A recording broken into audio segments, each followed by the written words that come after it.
Today we share some sad and deeply personal news from the heart of late-night television. The passing of Cleto Escobedo III, longtime band leader for Jimmy Kimmel Live, and a man whose life touched not only the stage lights but the hearts of millions.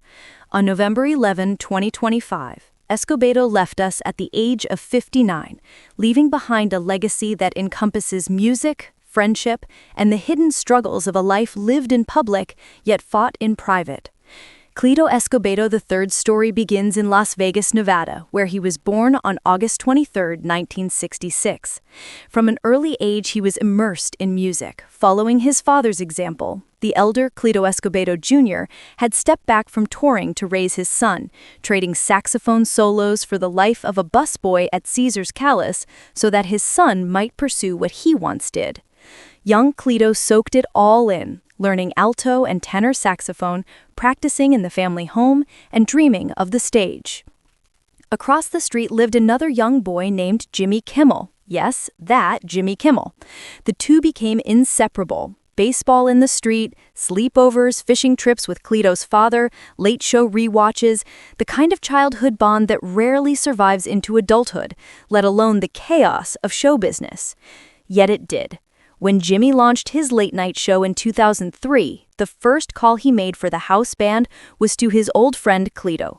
From that moment on, the house band, Cleto and the Cletones, became the musical backbone of Jimmy Kimmel Live, roughly 20-plus years of sax solos, spontaneous riffs, guests, late-night shtick, and the constant presence of a man whose face you might have flicked past on screen without realizing how central he was. But behind the bright lights and the nightly performance pace, Cleto was fighting. His death certificate later revealed the immediate cause of death, cardiogenic shock, a severe condition where the heart fails to pump enough blood for the body. Underlying it were a cluster of serious medical issues: vasodilatory shock, disseminated intravascular coagulation, a dangerous blood clotting condition, and chronic cirrhosis of the liver. Contributing factors included sepsis, chronic kidney disease, pneumonia, and a state of being immunosuppressed.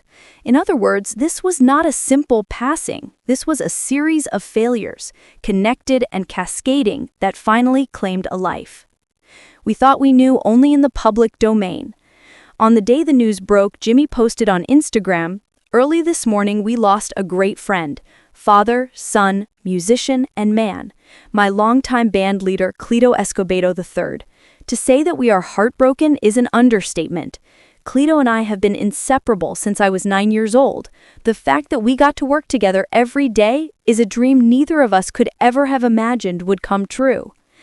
On the show that evening, he choked up on air, saying, "We had so many adventures. We would laugh so hard. We had our own language that almost no one else understood.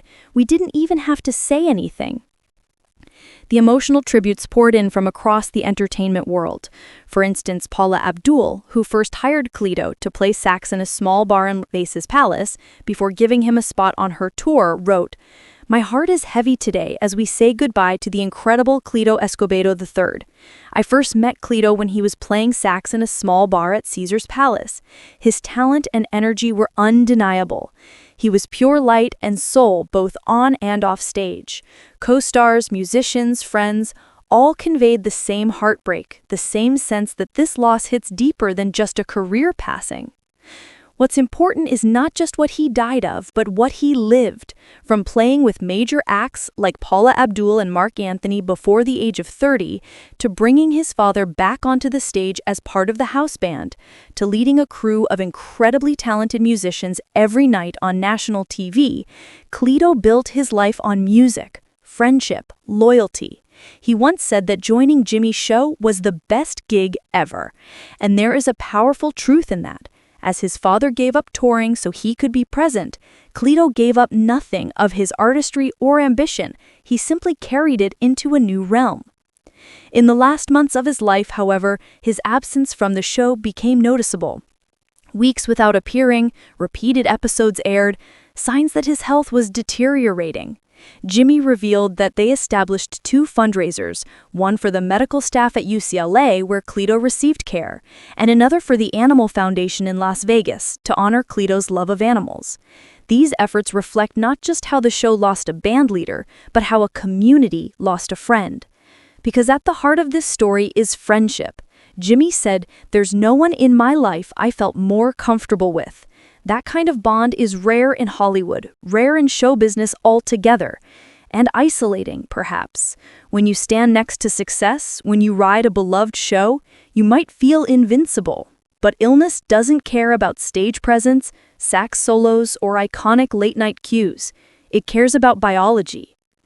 So as we remember Cleto Escobedo III, we remember a life of music, the saxophone lines that wrapped around late-night jokes, the sound of laughter behind the cameras, the quiet moments of camaraderie most viewers never saw. We remember a man who stood behind another, yet never in the shadow, because his light was distinct. We remember that even in fame, even in nightly performance, there can be hidden battles, silent struggles. And we remember how a friend's passing reminds us to cherish our own friends. In the end, a saxophone played its last solo, a band leader stepped off stage for the final time, and the credits rolled on a chapter that many of us never realized was already fading.